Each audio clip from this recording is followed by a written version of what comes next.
8ನೇ ತರಗತಿಗೆ ಹಿಂದಿ ಕಡ್ಡಾಯಗೊಳಿಸುವ ವಿಚಾರಕ್ಕೆ ಸಂಬಂಧಪಟ್ಟಂತೆ ಬೆಂಗಳೂರಿನಲ್ಲಿ ಸಿಎಂ ಕುಮಾರಸ್ವಾಮಿ ಅವರು ಪ್ರತಿಕ್ರಿಯೆಯನ್ನು ನೀಡಿದ್ದಾರೆ. ಲೋಕಸಭಾ ಚುನಾವಣೆ ಹತ್ತಿರ ಬರ್ತಾ ಇದೆ. ಈ ಹಂತದಲ್ಲಿ ಯಾವುದೇ ನಿರ್ಧಾರ ಮಾಡಿದರೂ ಅದಕ್ಕೆ ಬೆಲೆ ಇರೋದಿಲ್ಲ ಅನ್ನುವಂತಹ ಮಾತನ್ನ ಸಿಎಂ ಹೇಳಿದ್ದಾರೆ. ಕೇಂದ್ರ ಸರ್ಕಾರದ ಯಾವುದೇ ನಿರ್ಧಾರಕ್ಕೆ ಬೆಲೆ ಇಲ್ಲ ಅನ್ನುವಂತಹ ಮಾತನ್ನ ಹೇಳಿದ್ದಾರೆ. ಮುಖ್ಯಮಂತ್ರಿ ಕುಮಾರಸ್ವಾಮಿ ಅವರು ಬೆಂಗಳೂರಿನಲ್ಲಿ ಈ ಮಾತನ್ನ ಹೇಳಿದ್ದಾರೆ. 8ನೇ ತರಗತಿಯವರೆಗೆ ಹಿಂದಿ ಕಡ್ಡಾಯಗೊಳಿಸಿರುವಂತಹ ವಿಚಾರಕ್ಕೆ ಸಂಬಂಧಪಟ್ಟಂತೆ ಪ್ರತಿಕ್ರಿಯೆಯನ್ನು ನೀಡಿರುವಂತಹ ಮುಖ್ಯಮಂತ್ರಿ ಕುಮಾರಸ್ವಾಮಿ ಅವರು ಕೇಂದ್ರ ಸರ್ಕಾರದ ಈ ನಿರ್ಧಾರಕ್ಕೆ ಯಾವುದೇ ರೀತಿಯಂತ ಬೆಲೆ ಇಲ್ಲ. ಯಾಕೆಂದರೆ ಚುನಾವಣೆ ಹತ್ತಿರ ಬರ್ತಾ ಇದೆ. ಏನೇ ಶುರು ಮಾಡಿದರೂ ಕೂಡ ಮುಂದಿನ ವರ್ಷದಿಂದ ಶುರು ಆಗುವಂಥದ್ದು.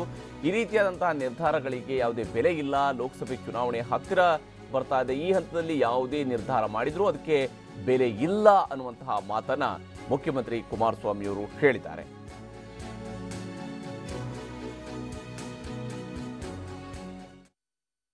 ಹಿಂದಿ ಬಗ್ಗೆ ಸಿಎಂ ಹೇಳಿದ್ದೇನು ಅನ್ನೋದನ್ನ ನೋಡೋಣ.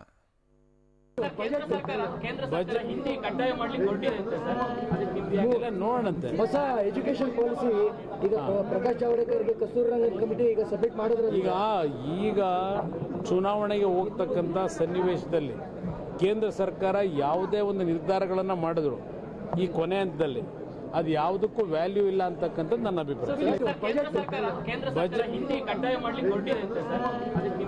ನೋಡಂತೆ ಹೊಸ ಎಜುಕೇಶನ್ ಪಾಲಿಸಿ ಈಗ ಪ್ರಕಾಶ್ ಜಾವಡೇಕರ್ಗೆ ಕಸ್ತೂರಿ ರಂಗನ್ ಕಮಿಟಿ ಈಗ ಸಬ್ಮಿಟ್ ಮಾಡಿದ್ರೆ ಈಗ ಚುನಾವಣೆಗೆ ಹೋಗ್ತಕ್ಕಂಥ ಸನ್ನಿವೇಶದಲ್ಲಿ ಕೇಂದ್ರ ಸರ್ಕಾರ ಯಾವುದೇ ಒಂದು ನಿರ್ಧಾರಗಳನ್ನು ಮಾಡಿದ್ರು ಈ ಕೊನೆ ಹಂತದಲ್ಲಿ ಅದು ಯಾವುದಕ್ಕೂ ವ್ಯಾಲ್ಯೂ ಇಲ್ಲ ಅಂತಕ್ಕಂಥದ್ದು ನನ್ನ ಅಭಿಪ್ರಾಯ.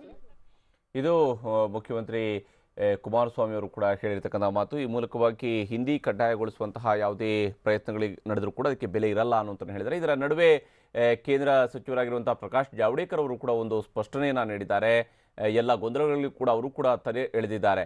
ಈಗಾಗಲೇ ಕಸ್ತೂರಿ ರಂಗನ್ ಅವರ ರಿಪೋರ್ಟ್ನಲ್ಲಿ ಏನೋ ಕಮಿಟಿ ಒಂದು ಕರಡು ಸಮಿತಿ ಶಿಫಾರಸನ್ನು ಮಾಡಿತ್ತು. ಅದರ ಪ್ರಕಾರ ಹಿಂದಿ ಭಾಷೆ ಕಡ್ಡಾಯಗೊಳಿಸಬೇಕು ಅಂತ ಶಿಫಾರಸಿತ್ತು. ಆದರೆ ಅಂತಹ ಚಿಂತನೆ ಸರ್ಕಾರದ ಮುಂದಿಲ್ಲ ಅನ್ನುವಂತಹ ಸ್ಪಷ್ಟನೆಯನ್ನು ಜಾವಡೇಕರ್ ಅವರು ಕೂಡ ನೀಡಿದ್ದಾರೆ.